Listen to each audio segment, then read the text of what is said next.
इस कार्यक्रम के पुण्यार्जक हैं श्री नितिन सेठी जी, श्रीमती दीपाली सेठी जी, इंदौर। जय श्री ओम नमः सिद्धेभ्यः। जय श्री ओम नमः सिद्धेभ्यः। जय श्री ओम नमः सिद्धेभ्यः। सर्वमंगलमांगल्यं सर्वकल्याणकारकं प्रधानं सर्वधर्माणां जैनं जयतु शासनं।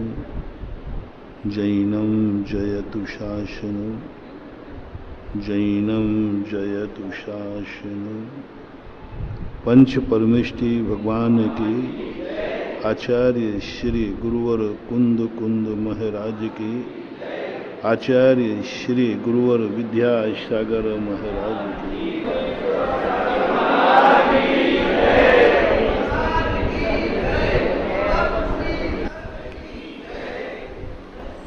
दैनिक प्रवचनों की श्रृंखला में अपन उस शक्ति के संबंध में समझना चाहते हैं जो शक्ति हमारे पास विद्यमान है। हम खुद सर्वशक्तिमान होकर के भी हमें अनुभूति शक्तिहीन की हो रही है। एक धनवान व्यक्ति गरीबी का अनुभव कर रहा है। एक स्वस्थ व्यक्ति रोग का अनुभव कर रहा है। एक नेत्र वाला व्यक्ति अंधेपन का अनुभव कर रहा है। एक कर्णेंद्रिय वाला व्यक्ति बहरेपन का अनुभव कर रहा है। एक पैरों वाला व्यक्ति अपने आप को विकलांग अनुभव कर रहा है। एक शक्तिमान व्यक्ति अपने आप को शक्तिहीन अनुभव कर रहा है। एक ऐसा आश्चर्य हो रहा है, किस आश्चर्य को हम साकार रूप में नहीं बदल पा रहे हैं। कहाँ भूल पड़ रही है। सत्य जब अनुभव से टकराता है तो सत्य चूर चूर होते हुए दिखता है। धर्म जब हमारी क्रियाओं से टकराता है, धर्म अपमानित महसूस करता है। हमारे जीवन की अच्छाइयाँ जब बुराइयों से टकराती हैं तो अच्छाइयाँ चूर चूर हो जाती हैं, गायब हो जाती हैं। अच्छाइयों पर बुराइयों का साम्राज्य जम रहा है। सत्य पर असत्य हावी हो रहा है। शक्तिमान पर शक्तिहीन की सत्ता चल रही है। अब ऐसी स्थिति में बहुत बड़ा विचारणीय प्रश्न है। आज जेलर जेली से डर रहा है। डरना चाहिए जेली को, लेकिन डर रहा है जेलर। जेलियों का इतना बोलावाला, जेलियों की इतनी ताकत बढ़ गई कि जेलर को अपनी नौकरी खतरे में दिखने लगी। एक बार सारे जेलियों ने मिलकर जेलर को बहुत पीटा, उसको आग लगा दी। जेलियों ने, सुना है हमने कि जेलर निकल जाए तो जेली कांप जाते थे। जेलर यदि सामने से निकल जाए तो सारे जेली कांपते हैं। लेकिन उल्टा हो रहा है।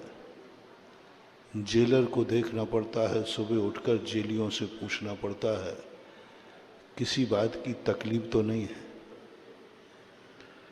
यदि सारे जेलियों ने शिकायत कर दी तो मानव अधिकार का केस लगे, हमारी जेलरपना खतरे में पड़ जाएगा। ये किसी जेल की कहानी नहीं सुना रहा हूं, ये अपने प्रत्येक व्यक्ति की खुद की कहानी है। मैं एक चेतन ज्ञान घन स्वरूप चेतन आत्मा शक्तिमान हूं। कर्म ने मुझे नहीं बांधा है, मैंने कर्मों को बांधा है। बंधने वाला छोटा होता है, बांधने वाला बड़ा होता है। मैं बांधने वाला हूं, कर्म न मैंने बांधे हैं, लेकिन आज बंधने वाला कर्म हमारे ऊपर इतना हावी हो रहा है कि वह जैसा चाहे मुझे नचा रहा है। बांधने वाला मैं था, जेलर मैं था, मालिक मैं था, स्वामी मैं था। कर्मों में प्रकृति स्थिति अनुभाग बंद मैंने डाला था। कोई भी पुद्गल कर्म मेरे बिना कभी कर्म रूप नहीं बन सकता। कोई भी पुद्गल मेरे बिना शक्तिमान नहीं बन सकता। पुद्गल में जो शक्ति दी है वो हमने दी है। लेकिन आज स्थिति जब पुद्गल कर्म मुझे बन गया, आज इतना हावी हो गया कि वो चाहे तो मैं हंस सकता हूँ, वो चाहे तो मैं रो सकता हूँ। न मैं अपनी मर्जी से हंस सकता हूँ, न मर्जी से सो सकता हूँ। कर्म सुलाएगा तो सो जाएंगे, कर्म रुलाएगा तो रो पड़ेंगे, कर्म हंसाएगा तो हंस पड़ेंगे, कर्म खिलाएगा तो खा लेंगे। यानी हमारी पूरी जिंदगी कर्मों की कठपुतली बनकर रह गई और हम नाच रहे हैं कर्मों के अनुसार। सुबह से शाम तक पूरी जिंदगी कर्म के अधीन हो चुकी है। एक भी कोई भी क्रिया 24 घंटे में हमारी स्वाधीन नहीं है। कर्म चाहे तो मेरी सामायिक बिगाड़ दे, कर्म चाहे तो मेरा मुनि पद बिगाड़ दे, कर्म चाहे तो प्रभु का दर्शन न करने दे, कर्म चाहे तो मुझे भगवान की भक्ति न करने दे, कर्म चाहे तो हमें कुछ भी नहीं। आज पूरी जिंदगी का यदि कभी चिंतन करो तो ऐसे लगता है जैसे मैं तो कुछ हूं ही नहीं। शास्त्रों में जब पढ़ता हूं तो कहते हैं कि तू सर्वशक्तिमान है, सर्वशक्तिमान। तेरे से बड़ा कोई शक्तिमान नहीं है। लेकिन जब श्रद्धा अनुभव से टकराती है तो अनुभव तो कहता है कि तेरे में तो अभी एक मच्छर से भी ज्यादा शक्ति नहीं है। श्रद्धा क्या कह रही है, भगवान क्या कह रहे हैं, सर्वज्ञ देव क्या कह रहे हैं, तू सर्वशक्तिमान है, बहुत शक्तिमान है। और अनुभव कह रहा है कि तू एक मच्छर से भी ज्यादा ताकत तेरे में नहीं है। तेरी शक्ति के से ज्यादा मच्छर है। एक मच्छर तेरी सामायिक बिगाड़ देगा, एक मच्छर तेरी क्षमता को नष्ट कर देगा, एक मच्छर तुम्हारे नियम धर्म को बिगाड़ देगा, एक मच्छर सामायिक बिगाड़ देता है। कई बार जब हम लोग सामायिक में बैठते हैं और जब मच्छर आते हैं तो हम लोग अपने आप को मानते हम मुनि हैं, सर्वशक्तिमान हैं, चैतन्य घन स्वरूपी है। जब ये चिंतन करने की गहनता में डूबते हैं, उसी समय मच्छर कहता है, मैं बताऊं कितने शक्तिमान, मैं बताऊं तुम्हारी शक्ति कितनी है। और वो दौड़ के आता है,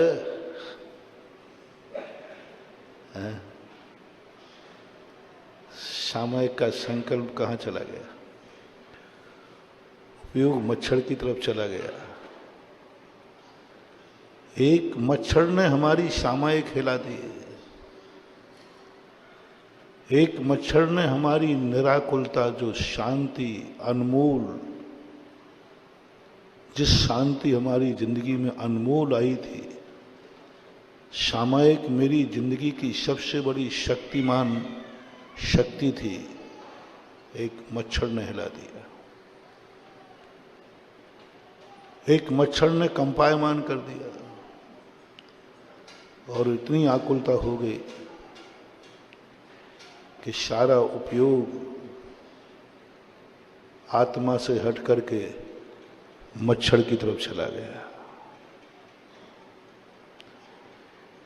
जब इन परिस्थितियों पर विचार करते हैं, तब सोचने को मजबूर होते हैं कि आखिर हमारी ऐसी दशा क्यों हुई कि एक मच्छर से भी ज्यादा, मेरे से ज्यादा मच्छर की ताकत, मेरा सब कुछ, मेरे संकल्प, मेरी अनुभूति, मेरी चेतना, मेरा स्वाध्याय, मेरे वर्षों की साधना तपस्या, एक मच्छर ने आकर के हिला दिया। उस समय जब लगता है कि हमारी वस्तु सत्य क्या है, मच्छर जीतता हुआ नजर आता है और हम हारते हुए नजर आते हैं। मच्छर शक्तिमान नजर आता है, हम शक्तिहीन नजर आते हैं। हमारी आत्मा में एक कराहट उठती है, हे मच्छर कृपा कर सामयिक कर लेने दे। हमारी सामयिक किसके अधीन? मच्छरों से विनती करना पड़ती है, मच्छर थोड़ा सा दया कर ले, सामयिक करने दे। अब मच्छर की कृपा हो जाए तो सामयिक हो जाए, नहीं तो पूरी सामयिक।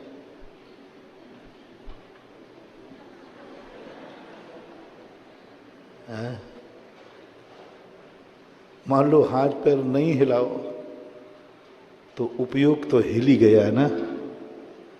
ठीक है, हाथ नहीं उठाऊंगा क्योंकि संकल्प है, लेकिन वो जब दंश कर रहा है उस समय उपयोग तो उधर चला ही गया, उपयोग तो हिल ही गया। हाथ पैर भली नहीं हिले लेकिन मन तो हिल गया, उपयोग तो हिल गया। अब इन परिस्थितियों में हम कैसे श्रद्धा को और अनुभव को एक समान लाएं? अभी तो पग पग पर पुद्गल जीत रहा है, चेतन हार रहा है। पग पर कोई शक्तिहीन आकर के हमारी शक्तियों को चुनौती देकर चला जाता है। पग पर कोई शक्तिहीन आकर के हमें चुनौती देकर चला जाता है, ठिंगा दिखा देता है। और कितनी शक्ति बताई तुम्हारे गुरु ने, और कितनी शक्ति बताई तुम्हारे भगवान ने, और कितनी ताकत है तुम्हारी आत्मा में, क्या मेरे से जीत सकोगे? एक निमित्त सदा शक्तिहीन होता है, उपादान शक्तिमान होता है। लेकिन जब हम इन शास्त्रों की बातों को अनुभव पे कसौटी पे करते हैं तो शास्त्र झूठा नजर आता है, अनुभव साचा नजर आता है। शास्त्र की बात को हम नकार देते हैं। उस समय कोई कहे कि देखो तुम्हारे शास्त्र में क्या कहा था, तुम्हारे भगवान ने क्या कहा था, तुम्हारे गुरु ने क्या कहा था, हम चिड़चिड़े हो जाएंगे। कहा होगा अभी मुझे निपटने दो। क्या कहा? अरे भाई तुमने स्वाध्याय में क्या पढ़ा? पढ़ा होगा अभी मुझे निपटने दो। यानी हमारी वो चैतन्य शक्ति जो थी, एक सामने मेरे सामने एक दुश्मन आ गया, गाली देता हुआ आ गया। हमें गुरु ने कहा था क्षमता रखना, शास्त्रों में कहा था क्षमता रखना। हमारा परिणाम देश में बदल गया। दुश्मन जीत गया, मैं हार गया। मेरी दृष्टि में क्रोध आ गया, मेरी चैतन्य शक्ति गायब हो गई, निमित्त हावी हो गया। उस निमित्त को हम नहीं जीत पाए, दुश्मन को हम नहीं जीत पाए, दुश्मन ने हमें जीत लिया। उसने गाली दी इसलिए थी कि तुम बहुत शांत नजर आ रहे हो, बहुत अच्छे नजर आ रहे हो, बहुत कुछ तुम्हें मिलने वाला है। मैं तुम्हें कुछ भी नहीं मिलने दूंगा। मैं तुम्हें एक गाली देता हूं, तुम्हारे शास्त्रों का सारा स्वाध्याय, चिंतन, मनन एक तरफ रह जाएगा और तुम आक्रोश में आ जाओगे। वर्षों का दिया हुआ संस्कार, वर्षों की दी हुई साधना, 12 साल तक ऐसी साधना तपस्या करने वाला भावलिंगी संत, ऐसी कठोर तपस्या करने वाला जिसने रिद्धियां प्राप्त कर दी, लेकिन एक क्षण में मत वाले शराब की राजकुमार के 2-4 गालियों ने इतना जाके आंदोलित कर दिया कि दीपायन मुनि के लिए 12 योजन जलाने का पुतला निकला और नरक चला गया। 12 साल की तपस्या, 12 साल का अहिंसक भाव, एक छोटे से अज्ञानी राजकुमारों ने, वो मुनिराज बहुत ज्ञानी थे, बहुत ज्ञानी, दीपायन जैसा ज्ञानी कोई दूसरा मुनि नहीं था, बहुत तपस्वी थे। लाखों करोड़ों भावलिंगियों में किसी एक भावलिंगी संत को रिद्धि प्राप्त होती है। इतने ज्ञानी थे, इतने तपस्वी थे। और वो अज्ञानी बालक, शराबी बालक, शरारती बालक, व्यसनी बालक, बुद्धिहीन बालकों ने मुनिराज को हरा दिया। मुनिराज का धर्म द्रोहित हो गया और मुनिराज की दुर्दशा हो गई।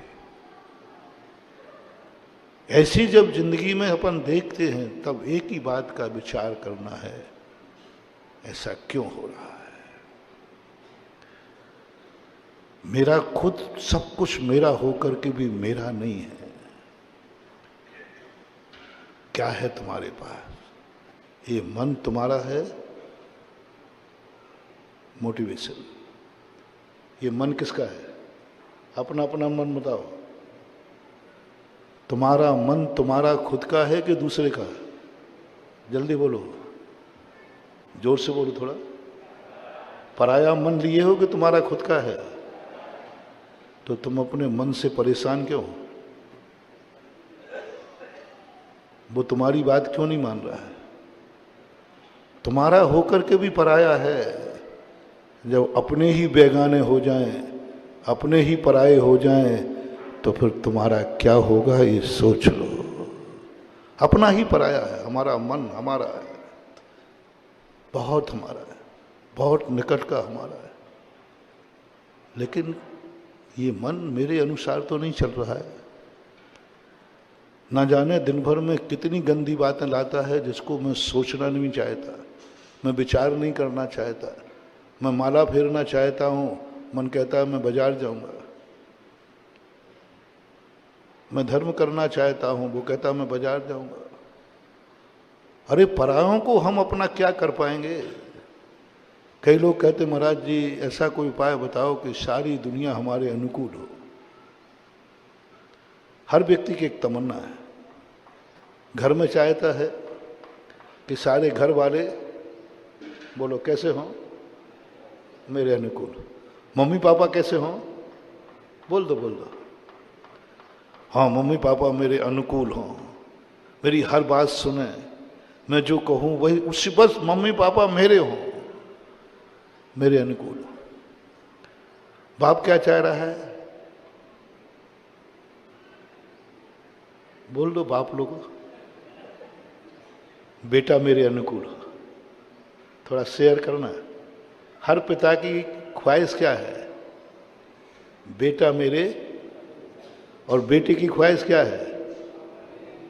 हर बाप मेरे। भाई की ख्वाहिश क्या है? भाई मेरे।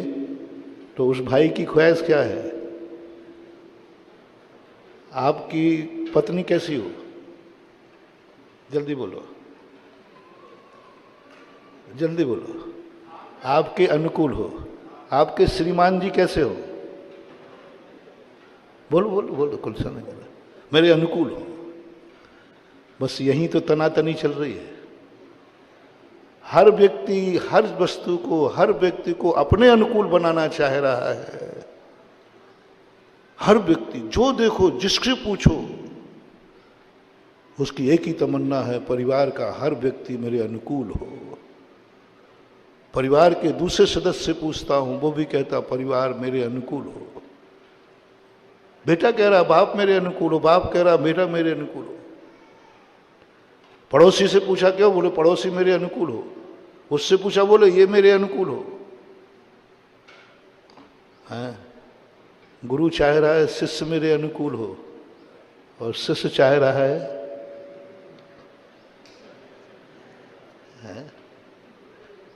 सब लोग गुरु को मानते तो हो, बोलो कैसा गुरु चाहते हो?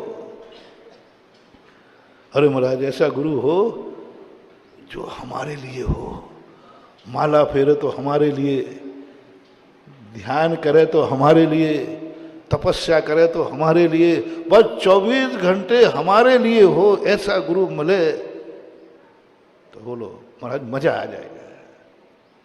और गुरु जी क्या सोच रहे हैं?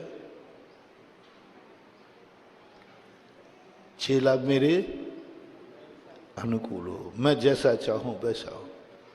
सारी दुनिया का जब तक ये सूत्र दुनिया में चलता रहेगा तब तक दुनिया के द्वंद्व बनते रहेंगे। हर वस्तु को अनुकूल चाह रहा है व्यक्ति। हवाएं मेरे अनुकूल चले, हमें गर्मी लगे ठंडी हवा चले, हमें ठंड लगे गर्म हवा चले, हमें ऑक्सीजन चाहिए हमें हवा मिले, हमें भूख लगी रोटी मिले, हमें प्यास लगी पानी मिले। यानी क्या तमाशा मचा रखा है। यानी व्यक्ति सारी दुनिया को अपनी मुट्ठी में बांधना चाहता, हर वस्तु मेरे अनुकूल हो। और जब तुम ये सोचते हो तो सामने वाला भी सोच रहा है ये भी मेरे अनुकूल हो।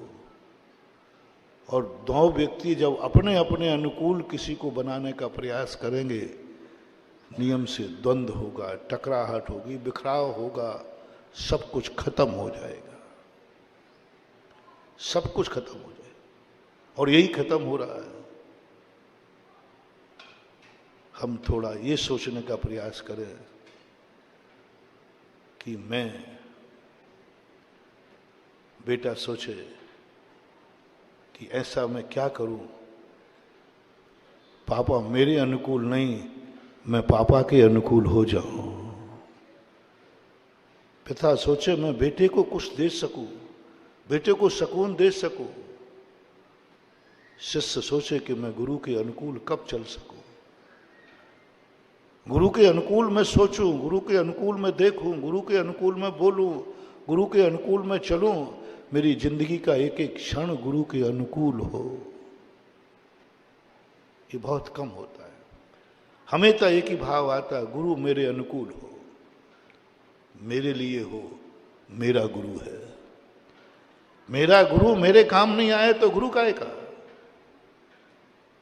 मेरा गुरु मेरे काम नहीं आया तो गुरु काहे का? बंधु थोड़ा उल्टा करो, तुम्हारा गुरु और तुम गुरु के काम नहीं आए तो चेले काहे के? ये करो ना। गुरु मेरे काम नहीं आए तो गुरु काहे का? थोड़ा उल्टा कर दो, मेरा गुरु है और मैं गुरु के काम नहीं आया तो मैं चेला काहे का? मैं बेटा होकर पापा के काम नहीं आया तो मैं बेटा काहे का? हर व्यक्ति की। चलो कोई बात नहीं, तुम्हारी ही भावनाओं के साथ मैं सोचता हूं कि हर व्यक्ति चाहता है कि हर व्यक्ति अनुकूल हो। दुनिया को अनुकूल बना दूंगा। जो तुम्हारा सबसे बड़ा निकट का मन है, दुनिया अनुकूल बन जाएगी। दुनिया तुम्हारे इशारे पर नाचेगी, हवाएं तुम्हारे अनुसार चलेंगी, प्रकृति तुम्हारे अनुसार सब वातावरण बना देगी, पड़ोसी तुम्हारे अनुसार हो जाएगा, महाराज तुम्हारे अनुसार हो जाएंगे, भगवान भी तुम्हारे अनुसार हो जाएंगे। सारी दुनिया तुम्हारे लिए होगी, सारी दुनिया तुम्हारे लिए होगी, सारी दुनिया तुम्हें सुख देगी, तुम्हारे अनुकूल होगी, तुम्हारे पीछे चलेगी, तुम्हारे लिए सब कुछ करने को तैयार हो। बस एक बात तुम्हारे लिए सोचना है, तुम्हारा सबसे निकट का वस्तु कौन है? सबसे निकटतम वस्तु है अपना मन। सारी दुनिया को तुम्हारे अनुकूल बना रहे हैं, ये मन तुम्हारा है, तुम्हारे निकट है। क्या तुम्हारा खुद का मन तुम्हारे अनुकूल है? क्या तुम अपने मन से परेशान तो नहीं हो? कि तुम्हारा मन तुम्हारे अनुकूल चलता है, सोचता है? तुम जो मन में सोचते हो वही मन सोचता है। शुरुआत करो, सारे जगत को अपनी मुट्ठी में बांधना है। सारा जगत तुम्हारी सेवा में तत्पर हो जाएगा, सारा जगत तुम्हारी सेवा करके अवभाग्य मानेगा। कल मैंने कहा था गुरुकुल के अंदर, सेवा पहली बात तो किसी से कराना नहीं, परिणाम करो, भावना करो, मुझे जिंदगी में कभी पुण्यहीन का सहयोग न लेना पड़े। बहुत बड़ी मार्मिक बात थी करना। हमेशा हम लोग अपनी सेवा पुण्यहीन से कराते, दादागिरी से कराते, नौकर बना के कराते, दास बना के कराते हैं। उसकी मजबूरी का फायदा उठाकर उसे पैसा देके कराते हैं। मान मेरे जूठे बर्तन, तो क्या क्यों मांझू, इतना पैसा मिलेगा। तो पैसे के लोभ में क्या हो गया, हम पैसे के लोभ देकर नौकर बनाते हैं, हम डरा धमका के नौकर बनाते हैं। और यही हमारी जिंदगी का सबसे बड़ा डाउनफॉल। समझ लेना, अब तुम्हारा अशुभ दिन शुरू हो रहा है। कल जिन्होंने बात को ध्यान दिया होगा, जब जब तुम्हारे मन में कोई भाव आवे, मेरे से कमजोर व्यक्ति, पुण्यहीन व्यक्ति,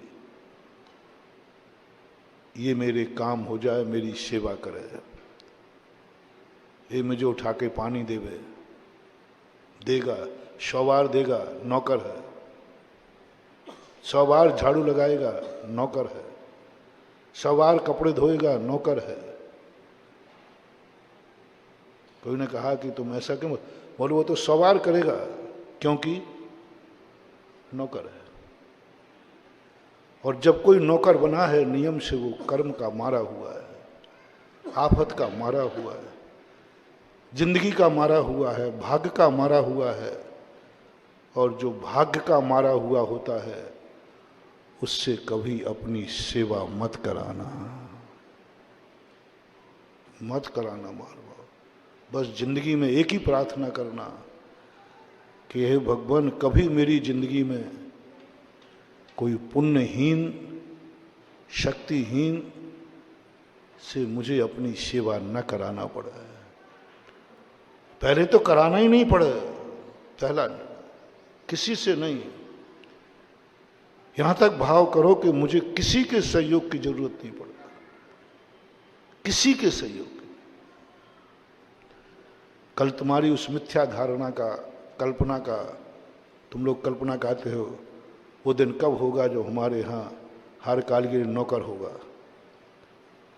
हर कार्य के लिए मेरे भोजन बनाने वाला नौकर होगा, कपड़े धोने वाला नौकर होगा, गाड़ी चलाने वाला नौकर होगा, जूतों पे पॉलिश करने वाला नौकर होगा। ये ऐसी कल्पनाएं कितने लोगों में आती है? बोलो भाई। मेरे यहां हर कार्य के लिए नौकर होगा, मुझे कुछ नहीं करना पड़ेगा, हर कार्य के लिए नौकर होगा। महिला हो पुरुष हो, दोनों ने बताया। ऐसी भावनाएं कितने % लोगों की होती हैं? बोलो भाई। अशोक बाबू, देखो गड़बड़ मत करो, जो अंदर की बात है वो बोलो।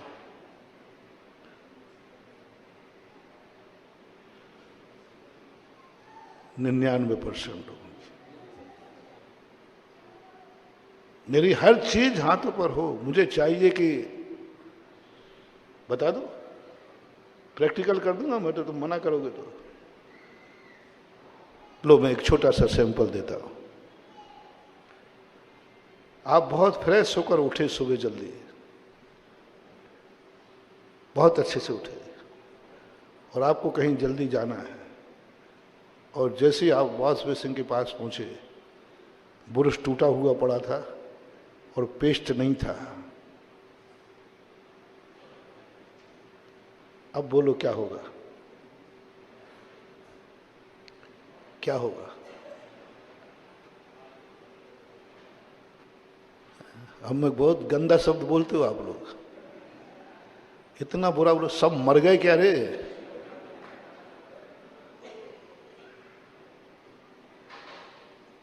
एक ब्रश ने तुमने सारे घर को मार डाला। एक ब्रश शाम को चेक नहीं कर पाया परिवार का व्यक्ति, एक पेस्ट नहीं देख पाया, और तुम्हारा क्रोध, तुम्हारी शांति, जो तुम फ्रेश होकर के उठे थे, वो सब कितनी छोटी सी है जिंदगी हमारी। शांति कितनी सस्ती है। रात भर के जो हम शांति से शयन करके उठे, उसकी कीमत कितनी है? एक ब्रश, एक पेस्ट, इतनी सस्ती, इतनी सस्ती। इतने में हमारी शांति गायब हो गई, इतने में सब अपने पराये हो गए। सबको कितना सब मर गए क्या रे? बोलो, ऐसा शब्द मैं ही बोलता हूं कि आप लोगों के घरों में कभी कभी बोलने में आता है?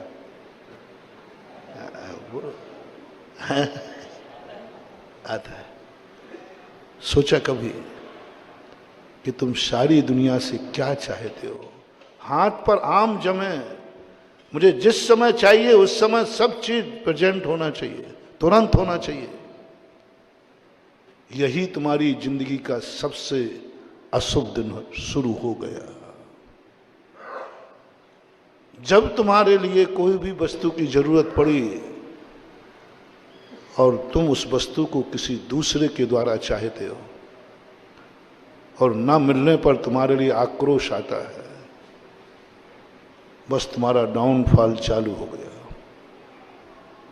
उतनी सी देर में आपने दूसरे के प्रति भाव किया, 6 महीने तक जो तुमने पुण्य किया था वो जल के भस्म हो गया। इतने में कि तुम्हें एक पुरुष नहीं मिला तो तुमने सारे घर को कह दिया मर गए क्या रे सब। 6 महीने का पुण्य खत्म हो गया और तुम्हारी नियत पता चल गई कि तुम्हारी खुद की जिंदगी कुछ नहीं है, तुम दूसरों पर जिंदगी जीना चाहते हो। हर व्यक्ति तुम्हारा गुलाम हो, तुम्हारा दास हो, तुम्हारी चाकरी करे, तुम्हारे लिए सब कुछ करे, सोने के पहले तुम्हारे पुरुष को चेक करे, सोने के पहले तुम्हारे मंजन का इंतजाम करे, सोने के पहले आपको सब कुछ तैयारी करे। सेठ साहब उठेंगे सुबह, मालिक उठेगा सुबह, राजा उठेगा सुबह, है फकीरी होने का लक्षण शुरू हो गया। सेठ साहब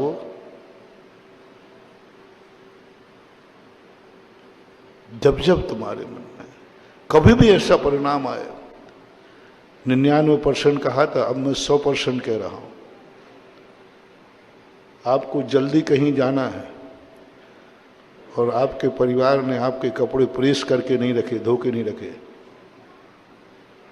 हैं, समता भाव, कोई बात नहीं, हम गंदे पहन लेंगे।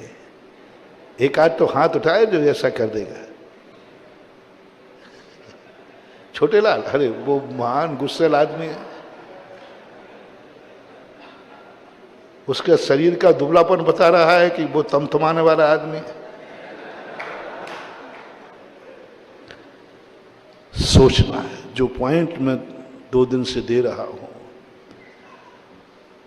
जो अहंकार अपना पनप रहा है, जिसे हम सुख मान रहे हैं, वो हमारा अशुभ और अमंगल दिन है। मैं कौन होता हूं किसी से कहने वाला कि तुम लोगों ने मेरे बुरुष की तैयारी क्यों नहीं की। मेरी तैयारी मुझे खुद करना चाहिए थी। स्वयं सेवक बनो, मेरी गलती है, मेरा दोष है, मुझे शाम को चेक करना चाहिए था। उस समय ऐसा परिणाम आ जाए, जाओ तुम्हारा ऐसा पुण्य का उदय आने वाला है कि सारा जगत तुम्हारी सेवा करके अपने आप को अभाग्य मानेगा।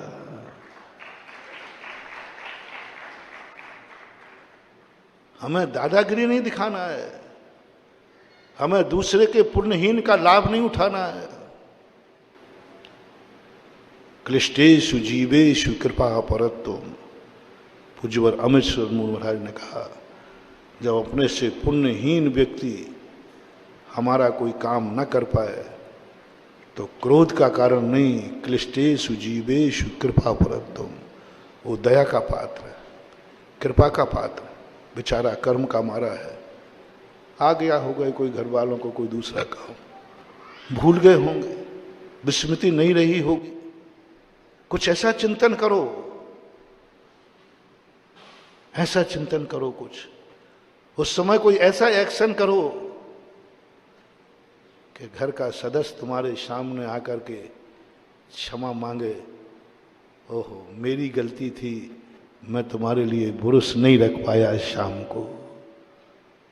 माहौल कितना बदल गया। तुमने जब नहीं मिला तो क्रोध करके तुमने कहा सब लोग मर गए क्या, सब खत्म हो गया, और तुम चुपचाप होकर के कोई बात नहीं, बुरुस नहीं सही, उंगली से कर लेता हूं।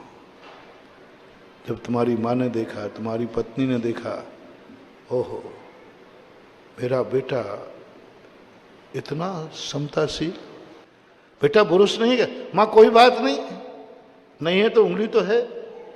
सब लोग दूसरे दिन से लोग तुम्हारे लिए हाथ में लेकर खड़े मिलेंगे, क्योंकि तुमने अपने आप को जीत लिया और तुमने पुण्यहीन को, सेवक को बरी कर दिया। कभी भाव नहीं करना। मोटिवेशन, अपनी जिंदगी का एक नियम बनाओ, माला फेरो, मेरी जिंदगी में कभी मैं पुण्यहीन से अपने कार्य नहीं कराऊंगा, शक्तिहीन का कभी शोषण नहीं करूंगा, शक्तिहीन से कभी झगड़ा नहीं करूंगा, शक्तिहीन पर कभी क्रोध नहीं करूंगा, शक्तिहीन पर कभी अपनी शक्ति नहीं दिखाऊंगा।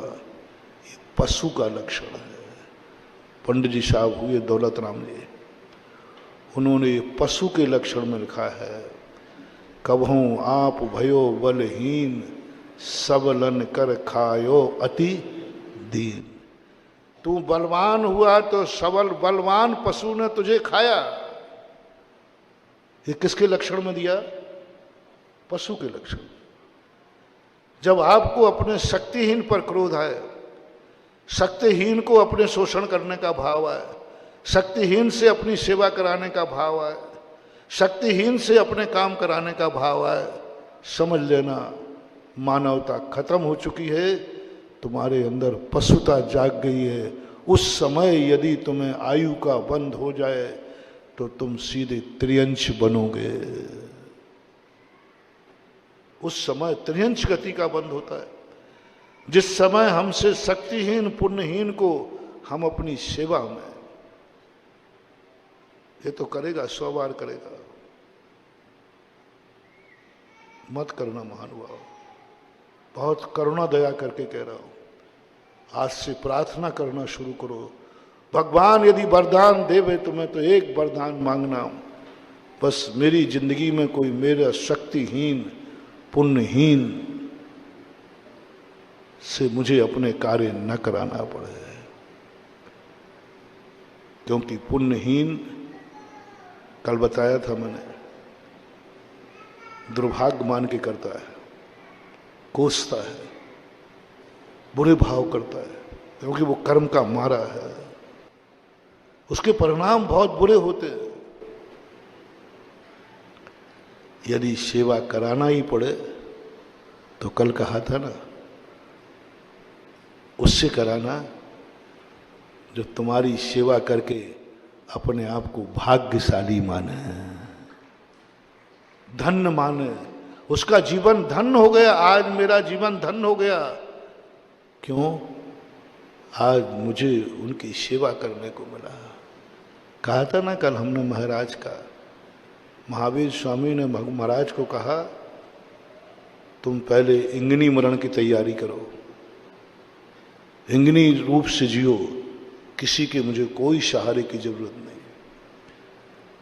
साधु लोग एक ही भावना भाते, भगवान वो दिन कब आए जब मुझे हवाओं का भी सहारा न लेना पड़े, श्वास का भी सहारा न लेना पड़े। एक श्वास में, ये श्वासें मेरे अंदर जा रही हैं, एक क्षण की श्वास में असंख्यात जीवों की बलि चढ़ती है, तब हम मुश्किल से 2-5 सेकंड जीते हैं। बिना श्वास के व्यक्ति औधिक से अधिक 7 मिनट जी सकता है। पानी में यदि कोई व्यक्ति डूब जाए वो 7 मिनट जिंदा रह सकता है अधिकतम। अब अपन जिंदगी देखें, एक बार श्वास लेने में हमें असंख्यात वायु का जीव मरते हैं, तब हम कितनी देर जिंदा रहते हैं, कितनी देर जिंदा रहते हैं। कितनों की बलि, कितनों का जीवन वो जिंदगी जीने के लिए दुनिया में आए थे। वो वायु का जीव भी जीना चाहते, लेकिन मेरी एक क्षण की जिंदगी के लिए असंख्यात जीव जब बलि चढ़ते हैं, तब हमारी 1 मिनट की जिंदगी होती है। बोलो इस जिंदगी की कीमत कितनी है। हम तो लिए जा रहे हैं श्वास, हमें तो खबर ही नहीं है श्वास, हमें तो यही खबर नहीं श्वास है कि उसमें क्या दोष है, श्वास लेने में क्या पाप है। बड़े बड़े पाप तो हम जानते हैं, लेकिन श्वास लेने में क्या पाप है, खबर ही नहीं है। एक श्वास में असंख्यात जीवों का मर्डर होता है, अकाल में मरते हैं। जो अपन श्वास अकाल में मरते हैं। साधु चिंतन करता है, हे भगवान मैंने अहिंसा व्रत धारण किया है और ये हिंसा को कैसे रोकूं। वो दिन कब आए जब मैं ना श्वास के जिंदा रहूं, श्वास न रहना पड़े, जल की जिंदा करते हैं। एक एक जल के जीवों में कितनी बरादना होती है। मैं ना जना जल के जिंदा रहूं, मैं बिना भोजन के जिंदा रहूं, मैं बिना हिले डुले जिंदा रहूं। बहुत असहाय एक ही भावना। सबसे बड़ी साधना, सबसे बड़ा साधक, 24 घंटे मुझे कुछ नहीं चाहिए, बस मुझे अपनी जिंदगी चलाने के लिए किसी दूसरे का सहारा नहीं चाहिए। कोई मेरा साथ न देवे, किसी का मुझे सहारा न लेना पड़े। दो भावना भाई। पहला भावना भाव कि ऐसी हमारा उपादान हो कि मुझे किसी का सहारा लेना न पड़े, और लेना पड़े तो कम से कम कोई पुण्यहीन मुझे सहारा न देवे। मैं थोड़े कष्ट उठा लूंगा, मैं परेशानी उठा लूंगा, लेकिन किसी पुण्यहीन को अपना दास नहीं बनाऊंगा। महाराज जी, सहारा लेना ही पड़े तो बस उसका सहारा लेना जो तुम्हारे काम आवे और वो धन्य हो जाए। अपने आप को अभाग्य समझे। मुनिराज को कहा भक्त प्रत्याख्यान में पूज्यवर शिव कोटि महाराज ने, हे श्रवण, तुझे यदि किसी का सहारा लेना पड़े, तुझे आहार लेना पड़े, भोजन लेना पड़े, तो किसके हाथ का लेना है? जो भोजन तुम्हारा होवे और धन्य वो हो जाए, भंडारे उसके भर जाए, पुण्य उसके भर जाए, वो नाचे, अवभाग्य माने, अवभाग्य माने कि मैंने कितना बड़ा पुण्य किया कि महाराज ने मेरे हाथ से एक गिलास ले लिया। एक अवभाग्य नौकर नहीं कर सकता। नौकर तो तुमने, जैसे मैंने कल कहा था, एक रोटी ज्यादा खा ली तो वो कहेगा भुखमंगा कहेगा, वो बद्दुआ हो जाएगी। और श्रावक माँ जब बेटा एक रोटी ज्यादा खाता है, नाचती है, उस दिन आनंद में डूब जाती है, द्वारा भोजन बनाती है। पहले भोजन में 2 रोटी बनाई थी, उतना आनंद नहीं था। बेटे ने 2 रोटी ज़्यादा खा ली, उसको द्वारा आटा उठाना पड़ा, तो द्वारा आटा उठाना पड़ा जब बेटे को, उस माँ का आनंद, पहली 2 रोटी बनाने का आनंद ज़्यादा था कि द्वारा बनाने का आनंद ज़्यादा है? और नौकर,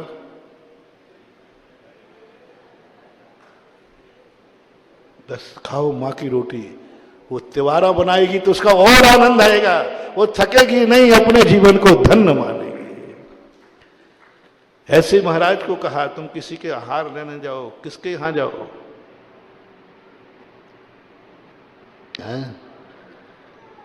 तुमने जितना बनाया था, आधा तुमने अपने लिए बनाया था, आधा महाराज को, और महाराज पूरा ले गए। कैसा लगा? कैसा लगा? अब तुम्हारे पास कुछ बचा ही नहीं है, सब महाराज ले गए। अब कैसा लग रहा है? श्रावक होगा तो आनंद से झूम जाएगा, आज मैं धन्य हो गया, मैं खाता भी तो क्या काम में आता, महाराज खा गए, मेरा जीवन धन्य हो गया, मैं उपवास कर आनंद से नाच रहा है, उसको खुशी हो रही, उसका आनंद वो है सहयोग। ऐसे जीवों का सहयोग लो जो वो सहयोग देकर के धन्य हो, सहयोग लेकर के उनके पाप कट जाए, उनका पुण्य का वर्धन हो, उनका पुण्य का वर्धन हो। उनको ऐसा लगे कि मैंने महाराज को आहार नहीं दिया है, मैंने अपना भंडार भर लिया है, मैंने भगवान का अभिषेक नहीं किया है, मैंने अपने जन्म जन्म के पाप काट लिए, जन्म जन्म के पाप, मैंने भगवान का नहन नहीं किया है, मैंने अपने पापों को काटा है, मैंने अपने जीवन को धन्य किया है। ऐसी स्थिति में जब आते तो अपना मूल प्रसंग जो कहना चाह रहा था मैं, कि चलो तुम मनाना भी चाहते हो दुनिया को अपना, पराई दुनिया तुम्हारी मुट्ठी में हो जाएगी और मैं तुम्हारी दुनिया को, सारी दुनिया एक एक कण तुम्हारी सेवा करके धन्य मानेगा, नौकर नहीं, भाग्यशाली मानेगा। तुम्हें जो कुछ भी चाहिए पड़ेगा, कण कण धन्य होगा। बस तुम जो प्रसंग में मैं कह रहा था कि सबसे निकट का व्यक्ति तुम्हारा मन है, इस मन को अपने अनुकूल बना लो, सारी दुनिया मैं तुम्हारे अनुकूल कर दूंगा। सारी दुनिया को अनुकूल करने के मंत्र हैं, सारी दुनिया को अनुकूल बनाने के शक्तियां हैं, जाप हैं, मंत्र हैं, शास्त्रों में मंत्र हैं। सारी दुनिया तुम्हारी होगी, सारी दुनिया तुम्हारे आगे पीछे घूमेगी, तुम्हारे अनुकूल हवाएं चलेंगी, तुम्हारे अनुकूल सब कुछ होगा। इसके तो मंत्र हमारे पास बहुत भरे पड़े, शास्त्रों में पर विद्वान है। साधु की एक सामायिक में इतनी ताकत है, एक सामायिक में, कि सारे स्वर्ग के देवता हाथ जोड़ करके यहां खड़े हो जाएंगे, पूरे स्वर्गों के देवता, एक सामायिक में। इतनी ताकत है दिगंबर जैन साधु की ताकत, इतनी मंत्रों में ताकत है कि सारे देवता, सारी दुनिया तुम्हारे आगे पीछे खड़ी हो जाएगी। सारी दुनिया को वश में करना कोई कठिन नहीं बंधु, बहुत सरल है, बहुत सरल है। कभी नहीं घबराना। सारी दुनिया अपने अनुकूल होगी, हर चीज अनुकूल होगी। उसके लिए साधना, तपस्या, मंत्र है, आशीर्वाद है, भक्तियां हैं, हजारों उपाय हैं। दुनिया को बस में करने के हजारों उपाय हैं। सच्चा ज्ञानी कभी इसकी फिक्र नहीं करता। वो कहता दुनिया को बस में क्या करना, वो तो जिस दिन चाहूंगा बाएं हाथ का, दाएं हाथ का नहीं, बाएं हाथ का खेल है। दुनिया को बस में करना कोई बड़ी चीज नहीं। इन देवताओं को बस में करना, अरे संसार में सबसे ज्यादा कोई डरपोक होता है तो देवता होते हैं। कभी देवताओं से मत डरना, ये तो 2 मिनट में ये लाइन लगा देंगे। कोई देवता की तख्ती ज्यादा नहीं होती। यदि मैं उंगली से ही चारों तरफ एक ऐसी रेखा खींच दूं, पूरे स्वर्ग के सारे देवता आ जाएं, उस रेखा के अंदर प्रवेश नहीं कर सकते, उनकी मजाल नहीं है। जाओ तुम्हारा बेड़ा पार हो गया। हम अनंतों बार धन्य होते हैं सच्चे गुरु को पाकर के। एक बार हमें वो बनना है सच्चा शिष्य जो मुझे पाकर के गुरु धन्य हो जाए, उसको अनुभूति में आए। मैंने दीक्षा देकर कितना पुण्य किया, मैंने इसको व्रत देकर कितना पुण्य किया। हम व्रत पाकर के धन्य हो जाते हैं, क्या व्रत हमें पाकर धन्य हुआ? हम सिद्ध चक्र मंडल विधान करके धन्य हो जाते हैं, क्या सिद्ध चक्र मंडल विधान धन्य हुआ कभी हमारे पाकर के? हमने व्रत ले लिया, हमारे अभाग्य है कि मैंने व्रत ले लिया, ये कोई बड़ी बात नहीं है। कभी व्रत धन्य हुआ कि इसने मुझे लेकर के मुझे धन्य कर दिया, कृतकृत कर दिया। सारी कथाएं किनसे भरी हैं? कथाओं में उनके नाम नहीं है जो व्रत पाकर धन्य हुए हैं, कथाओं में उनके नाम है जो व्रत धन्य हुआ है उस पात्र को पाकर के। धन्य हो गया वो व्रत को पाकर। व्रत कहता मैं धन्य हो गया, मेरी प्रशंसा हो गई, मेरी जय जयकार हो गई। मैना सुंदरी विधान करके धन्य नहीं हुई है, सिद्ध चक्र मंडल विधान धन्य हो गया मैना सुंदरी के हाथ से होकर के। उसकी प्रसिद्धि देखो कितनी बढ़ गई। हमने व्रत पाकर के बहुत इज्जत पाई है, क्या मेरे कारण से व्रत ने इज्जत पाई है? समझना, मैं व्रत पाकर धन्य हुआ हूं। क्या व्रत मेरे जीवन में आकर व्रत धन्य हुआ है? व्रत धन्य हुआ है। व्रत को क्या मिला? हमें व्रत लिया, हम मुनि बन गए, धन्य हो गए। महाव्रत कहते हैं तू तो धन्य हो गया, मुझे क्या मिला? क्या मैं धन्य हुआ हूं? मेरी इज्जत बढ़ी है, मेरी शान बढ़ी है, मेरी दुनिया में पूछ बढ़ी है। जब से तुमने व्रत धारण किया है 100 लोगों ने भी व्रत धारण कर लिया है। ये व्रत की इज्जत है, शान है। तुम मंदिर आकर धन्य होते हो। कभी मंदिर को धन्य हुआ तुम्हारे आने से? भगवान को पाकर तुम धन्य हुए हो? कभी भगवान धन्य हुआ तुम्हें पाकर के? नमोकार मंत्र की माला फेरकर हम धन्य हो जाते हैं। क्या नमोकार मंत्र कभी धन्य हुआ मुझे पाकर के? ये सारी चीजें, इन सब पर विचार करना है। समय आपका हो गया। बोलो, आज तुम्हारा होमवर्क क्या है? मन से पूछना है तुम कितने अच्छे हो, कैसे हो। अपने मन से पूछना, ईमानदारी से पूछना, कितने अच्छे हो और तुम्हारा मन कैसा है, ये मैंने पूछा है। शाम तक बता देना जिज्ञासा में, कल तक बता देना, कोई बात नहीं। तुम्हारा खुद का मन कैसा है तुम्हारी दृष्टि में, अपनी दृष्टि में एक बार पूछो। तुम्हारा है, मैं परायों को नहीं पूछ रहा हूं। मैं भगवान कैसा है ये नहीं पूछ रहा हूं। तुम्हारा गुरु कैसा है ये नहीं पूछ रहा हूं। मैं पहले ये पूछ रहा हूं तुम्हारा मन कैसा है।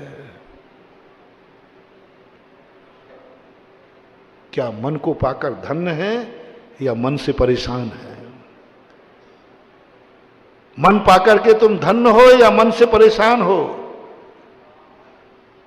क्या जवाब मिलता है देने का प्रयास करना। समय आपका हो गया। महावीर भगवान की। इस कार्यक्रम के पुण्यार्जक थे श्री नितिन सेठी जी, श्रीमती दीपाली सेठी जी, इंदौर।